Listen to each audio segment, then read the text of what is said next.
India രാജ്യത്ത് ആകമാനം വരുന്ന 15% മുസ്ലിം ജനതയെ ഭീതിയിലേക്ക് ആഴ്ത്തുവാനുള്ള ഓരോ നിയമ നടപടിക്രമങ്ങളാണ് നരേന്ദ്രമോദി സർക്കാർ ഓരോ ദിവസവും അവലംബിക്കുന്നത്.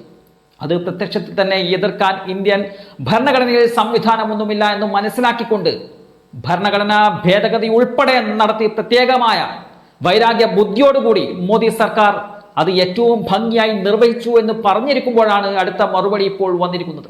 വിവാദമായ കർഷക നിയമം.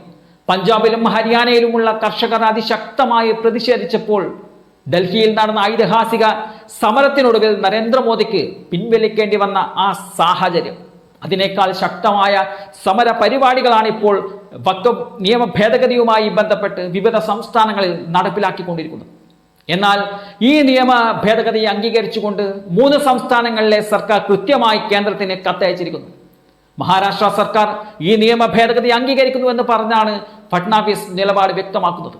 എന്നാൽ പല സംസ്ഥാനങ്ങളിലും ഇത് പ്രായോഗികമല്ല എന്നത് വളരെ വ്യക്തമാണ്.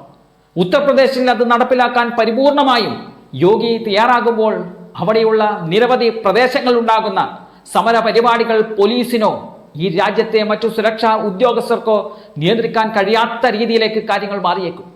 ഇന്ത്യൻ ജനതയിൽ വലിയ രീതിയിൽ വെറുപ്പും വിദ്വേഷവും കോരിച്ചൊരിയാൻ അവസരമുണ്ടാക്കാൻ ശ്രമിച്ചുകൊണ്ടിരിക്കുകയാണ് കേന്ദ്ര സർക്കാർ.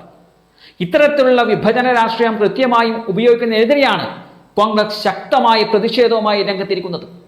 വിവിധ സംസ്ഥാനങ്ങളിൽ ഒറ്റക്കെട്ടായി ഈ ബില്ലിനെ എതിർക്കുമ്പോൾ ബിൽ പിൻവലിക്കാതെ മറ്റൊരു വഴിയുമില്ല എന്നത് മോദിക്ക് നന്നായി മനസ്സിലായി കഴിഞ്ഞു.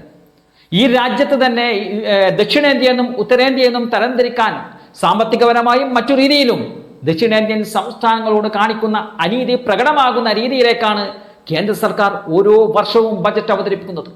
അതുവഴി വോട്ട് ബാങ്ക് സൃഷ്ടിക്കുക എന്ന BJPയുടെ തന്ത്രങ്ങളെ മെയ് മറന്ന് പ്രവർത്തിച്ച് ഒരുമിച്ച് ചെറുക്കുകയാണ് പ്രതിപക്ഷം. വഖഫ് നിയമം പ്രതിപക്ഷ ഐക്യം കൂടുതൽ ശക്തമാക്കുകയാണ്. മാത്രമല്ല, ഭരണപക്ഷത്തെ ചിലർ മുന്നണി മാറുന്ന സാഹചര്യവും ഇപ്പോൾ ഉണ്ടാവുന്നുണ്ട്. ഒരു കാര്യം ഉറപ്പിച്ചു പറയാം, വഖഫ് തൊട്ടപ്പോൾ മോദിക്കും അമിത്ഷാക്കും കൈപൊള്ളിയിരിക്കുകയാണ്.